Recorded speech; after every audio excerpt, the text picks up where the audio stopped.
It looks like my favorite couple might not be faves of each other. Let's get into it. Another week, another show. Got that hot tea, you know. Ooh. Get ready for the unfiltered truth. What she thinks too. On reality, on everyone. Oh, yeah. The real talk has just begun. What she thinks too. Real commentary, real opinions. What she thinks too. What she thinks, what she thinks.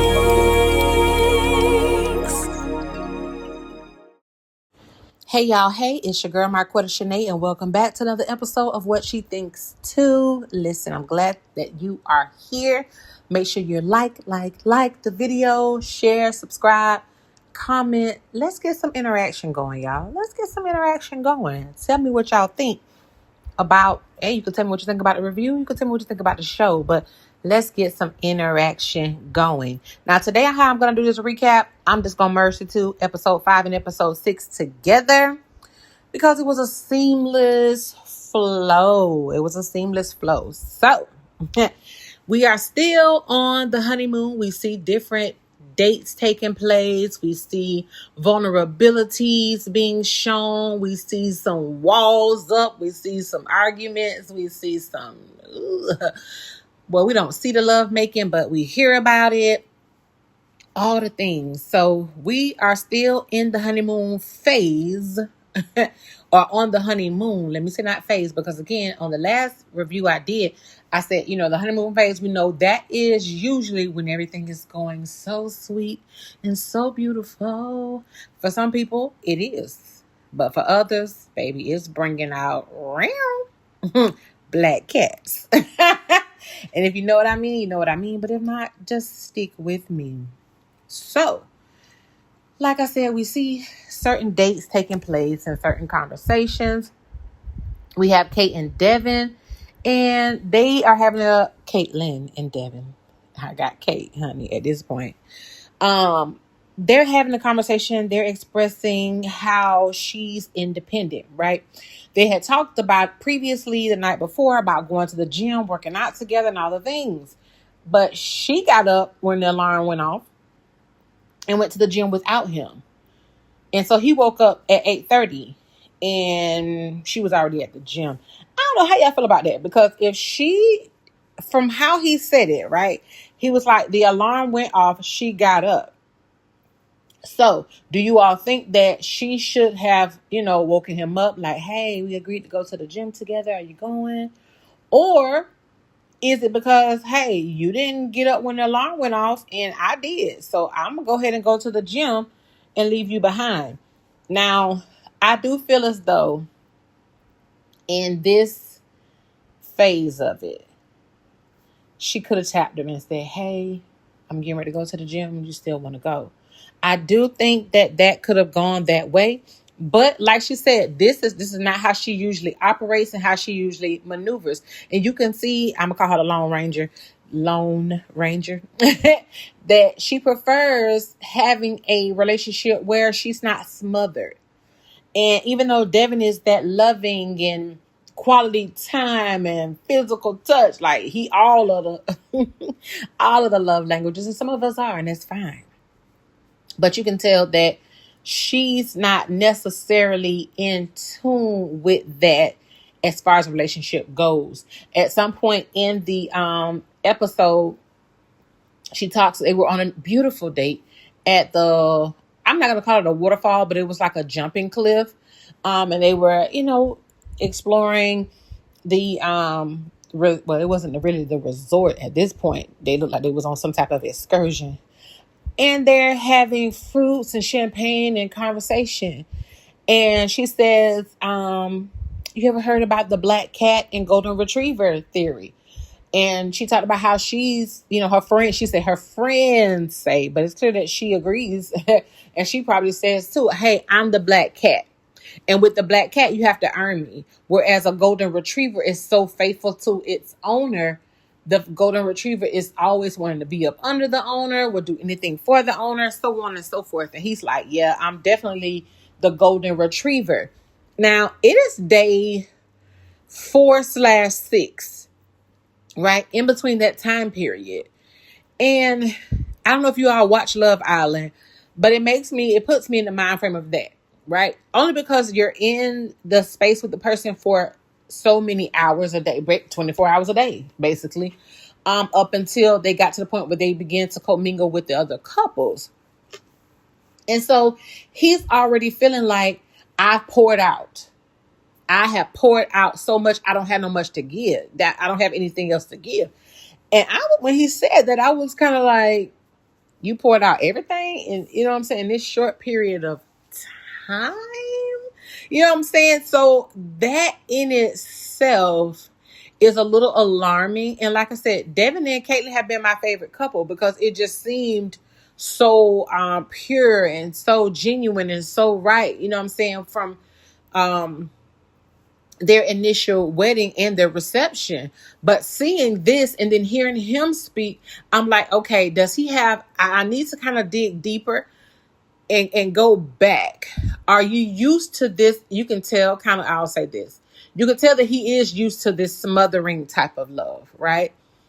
But are you also dealing with some type of abandonment where you become clingy because you feel as though because at one point he mentioned like him traveling for his professional rugby, right? And he says, I want my person to be able to travel with me. I want them there with me. You know what I'm saying? And that was cute initially, but honestly, seeing this type of behavior and him saying, I have poured everything out and I have nothing else to give in a matter of days, that is a little alarming. That is a little bit alarming. So I'm hoping, he's expressing his needs. She's expressing her needs. So I'm hoping that they can meet somewhere in the middle. They have a conversation with, I forget, Dr. Lisa. Is it Lisa, y'all? I can't remember. But they have a conversation with her, a therapy conversation. And she kind of said that, like, listen, she asked, are you guys attracted to each other? Are you attracted to him? And Caitlyn said, yes, like off rip. And she was like, see how quick she said yes? There was no hesitation. There was no delay there. Like, rest in that. Like, you guys are just a week into this, which is so true.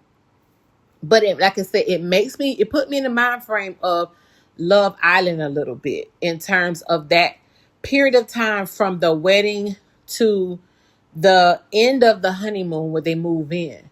Because once they come back, that's when their lives kind of pick up. They go back to work and things of that nature. So they have, time away. But in that first week, they're up on each other. And we're going to see that kind of agitates another couple as well. So we see Belle Jolie and Mecca. All right. So really cutesy, all the things. They're having good conversation. They keep talking about, oh, you're my best friend. You're my best friend. You're my best friend. That's my best friend. Okay. They keep having that type of dialogue going on. And there's nothing wrong with that. Right. And I think when the fact that they're married and she talked to him about welcoming in him being a leader and, she will follow his lead and him, taking more of an initiative and things of that nature. They had that conversation. But I think that putting in okay, we're married, so we should be like this. They need to kind of calm down with that. And I think everybody kind of needs to calm down with that just a little bit, right? Because again, and Dr. Lisa, I think, mentioned this, like, you guys are married, but dating. Right. You don't know each other. So yes, at this point, it's just a title. Okay.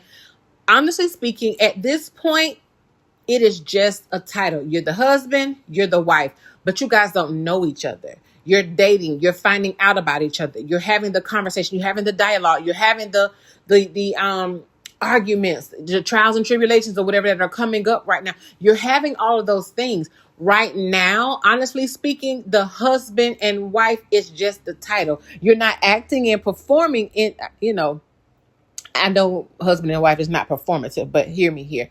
You're not performing as such. You're not being as such just yet. Some of them may be, But overall, in totality, no, that's not the case. And so they have that conversation about, just being like friends. And I want this to feel more like a marriage. I think it will get there over time. Now, they talk about, okay, we're going to meet the other couples, and we got to dress up like this and look real cute and let's match and all of these things. And they were. Now, they seem to be pretty much getting along very well. But then there's this awkwardness that comes about when he says, I feel like you're more attracted to me than I am of you. Say what? Excuse me? What happened? Who is what? Now, I'm with Belle Jolie. I want my man to be, you know what? Let me take that back. Because we say this a lot, and we hear this a lot too. That, you want the man to love you more than you love him. I don't want that. I want us to love each other and be attracted to each other equally. I don't want him to be more attracted to me because for me, no. And like I said, some people may like that. Me and my mature self at this point, no, I want it to be equal, babes. Like if we can do all things through Christ, which strengthens us. And God, send me somebody that's going to love me equally as much, be attracted to me equally as much as I am to him. That's just my standpoint at it. But she was like, no, I'm not about to. And so that kind of shook her. And it shook me too, because I don't think that we ever looked at it that way, you know what I'm saying, from them. And a part of me is wondering, did the kiss at the altar or lack thereof shift something in him? Did that shift something in him? But it's a little awkward because you're saying you think that she's more attracted to you than you are of her. And maybe it's because the behaviors since the altar have shifted. Because he talked about how she was kissing up, he's talking to the guys. And he was like, yeah, she was kissing up on me and stuff like that. And I was kissing up on her, she walked by and I slapped on the booty and, so I was confused on, so where are you getting this, that she's more attracted to you than you are? I need more. I need a greater understanding. So that puts her on high alert, as it should. Whoa. Let me back up a little bit. I'm not finna chase no man. I'm not. But overall, they seem to be getting along. Now, Sean and Nikki.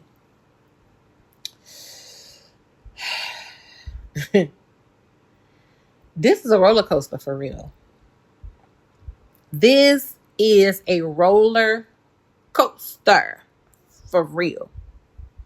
I'm not the type of girl that likes roller coasters. If you're listening, you may. I don't. And this is just taking me up, down, in, out, side to side. Okay, y'all are good. And then y'all have these little blow-ups, little fires everywhere through conversation. And I think that in them being very capable, not even just capable because they're doing it, right?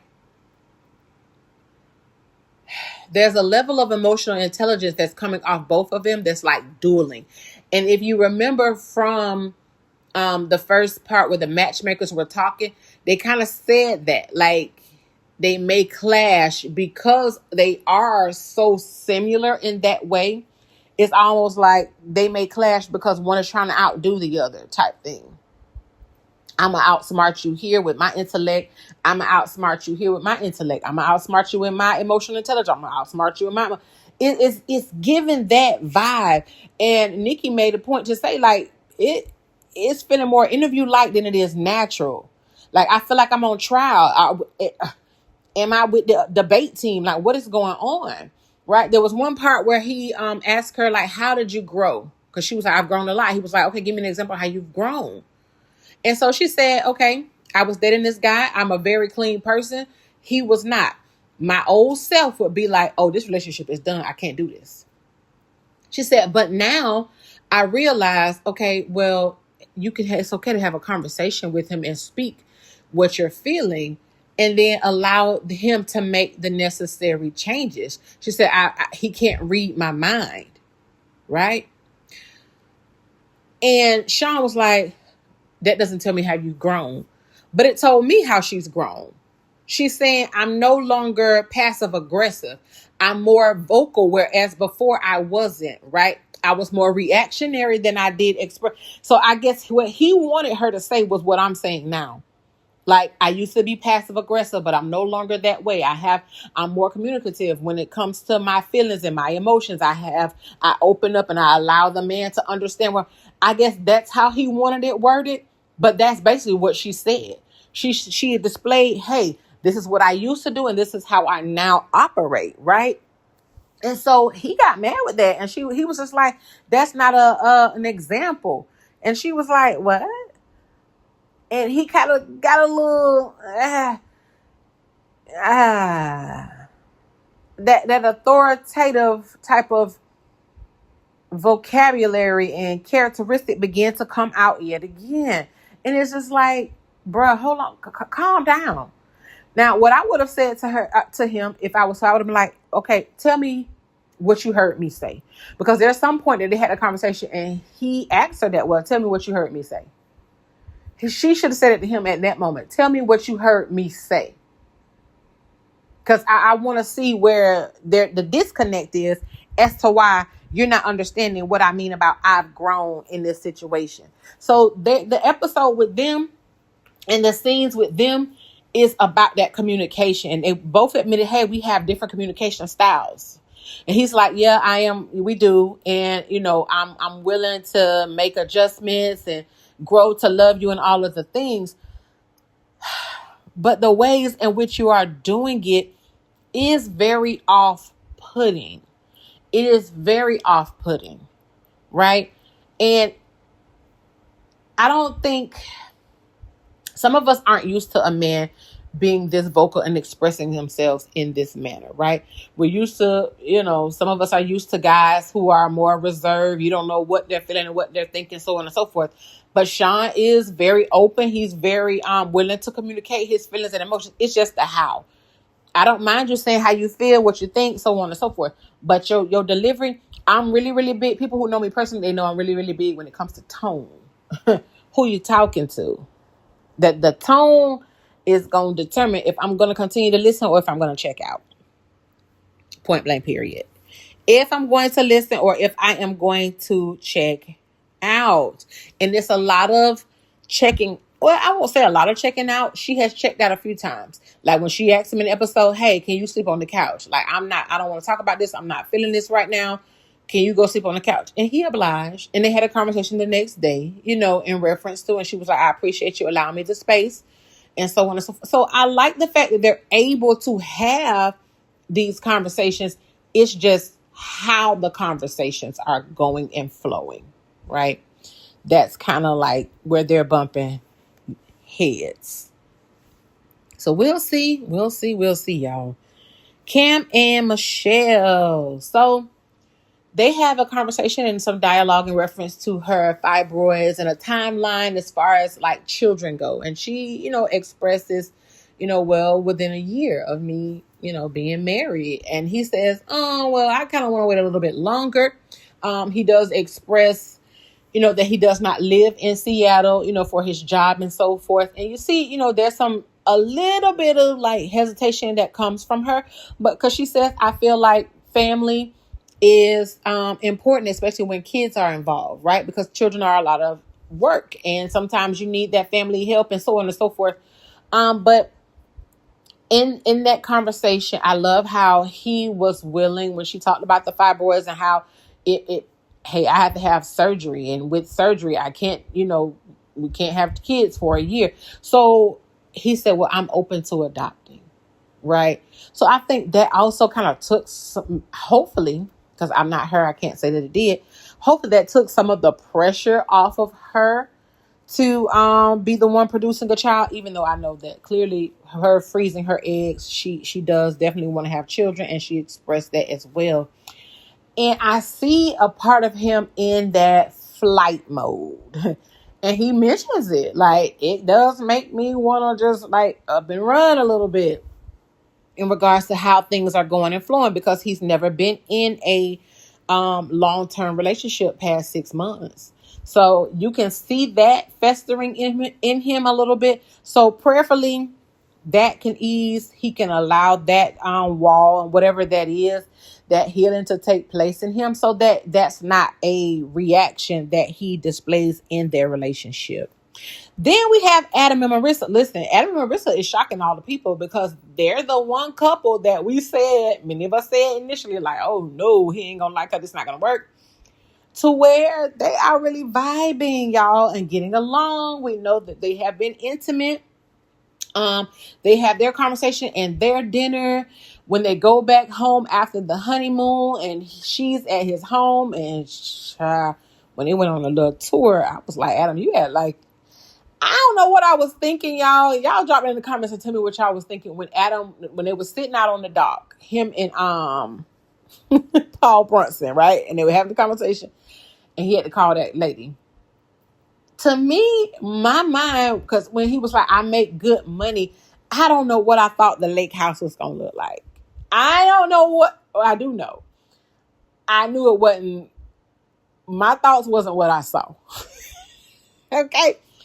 To each his own. Whatever is comfortable for him, so on and so forth. I wonder how this is going to work after they've lived together in an apartment, right?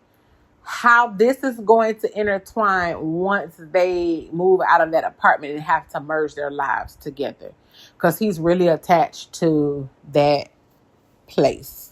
But I like how things are going. I like how things are going so far, so good with Adam and Marissa.